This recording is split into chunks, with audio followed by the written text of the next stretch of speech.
Hey, sorry about that little montage. I've been really slacking on my workouts lately, let's say for the last 6 months, and finally trying to get back into it. And I figure what better way to hold myself accountable than throw a clip up every time I'm posting a video. So, but anyways, when I was starting to do that, I was like, what a good topic. They always talk about how heavy Harleys are. Do you need to actually lift weights and be big and bulky and strong to be able to ride a Harley? So let's talk about it. And before we get too far, I know my form isn't very good. Like I said, I haven't been doing it for 6 months. I put really light weight on and trying to get my mobility back up to be a little parallel again. So that's why I'm not lifting very much, and why my form is so bad is when you're an old fat guy, your flexibility goes. But I'll get there, don't worry. This guy loves some Halloween. So yeah, do you have to be big and strong to ride a Harley Davidson? Now, before we get too far into it, it doesn't hurt. They are a little they're a little on the heavy side, obviously. You know, a lot of the big baggers and stuff that are 800 pounds. But from what I understand, so is a Honda Goldwing. Just love all the fall colors.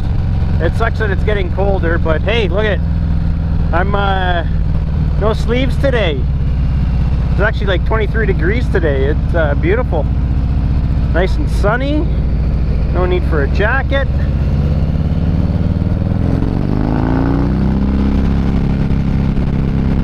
Yeah, can't complain about the weather today. I even have to turn my hand grips off. So yeah, do you have to be big and strong to actually ride a Harley? Now, like I said, it doesn't hurt, but, and I know everyone out here has had this happen too. It's you're sitting there and you see this 5 foot nothing, 100 and nothing pound person come out. And I'm not gonna say man or woman because it doesn't matter. I've seen little guys the same thing, little women come in riding a road glide or a street glide, and they handle it like nothing. To me, the only time it really makes a difference, because once you get going, yeah, they're a little bit clumsier, but I mean, once you're moving, anyone can ride this. It's not hard to maneuver the bike around at all. It's pretty easy once you're up to speed, right? Just little movements mean a lot on a bike, right? So you don't need to be big and strong once you're moving. Where it comes in handy is, you know, getting it off the kickstand or maneuvering around. But even then, a lot of times it's just about leverage. Like when you're coming to getting off the stand, the side stand or whatever, you know, I see people with Harleys and teaching people that are on the smaller side on how to get them off, right? Like if it's leaned over on the side, you know, you turn the handlebars the opposite way, lean it up, bring them back and forward. And it makes it so much easier to get it up. That's what she said. And then even then, when you're at a stoplight, if you're balanced properly and you can put your foot down, you're going to be able to hold it up because the bike's just going to stand there.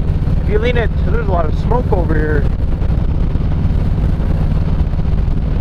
I don't know if someone's just burning something, or if that's a dust cloud, or I don't know. Sorry about that. But yeah, if you're stopping properly, you're able to stand the bike up with one leg. It shouldn't be an issue, or two. Some people I know put two down. It's not that bad, and that's another thing with these big heavy Harleys. They have a low seat height, right? So you're able to flat-foot it a lot easier than you would on these other sport bikes. When I did my course, we had a smaller rider, and she went on to the sport bike that they had there, and I forget what kind it was. It was a little Honda 125, but it looked like a sport bike, and she could not, she put her toes down, like literally she had the top of her toes down on it. She was the only one in the whole course that actually dropped the bike. It wasn't during the test or anything, so she still passed and everything, but it was so hard for her to touch that we were in a parking lot, and it wasn't the smoothest parking lot, so where she went to stop one time, it just happened to be where her foot was going to be going down into a pothole, and that's how she ended up going over, right? Everyone felt so bad. Now, she did move over to the standard bike. Now, the standard bike was just garbage, beat up to crap, but she could flat foot that thing, and it made it a lot easier for her to do a lot of the things, even though the bike was a lot heavier than the little sport bike that she was trying to ride. But she felt more confident on it because she was able to put her foot down easier. And even if she was on that bike and did the exact same thing, it wouldn't have gone over because she would have still been able to reach it. It wouldn't have got to that point of no return. So yeah, do you need to be big and strong to ride a big heavy Harley? No. Does it help? Yeah, obviously. I mean, even me, I still don't know if I'd be confident enough to ride a big bagger. I'm sure it would be fine, and I would do all right on it, and I will do it once on another demo day for sure. So yeah, riding a bike, you don't need to be big and strong. You do need to be skilled.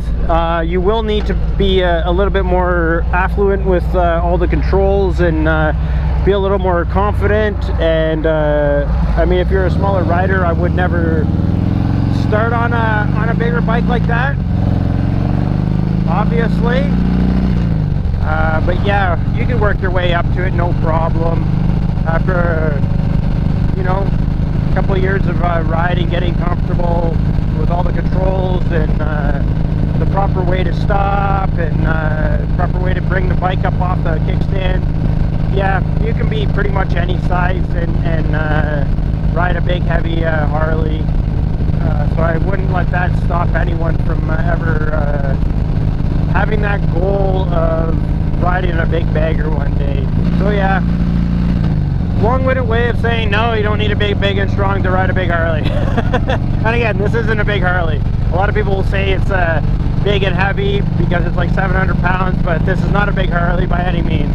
There's Harleys that are 100, 200 pounds heavier than this thing. So this is, it's a heavy bike, but it's not a heavy Harley. That's a good way of putting it. But anyways, I've ranted long enough.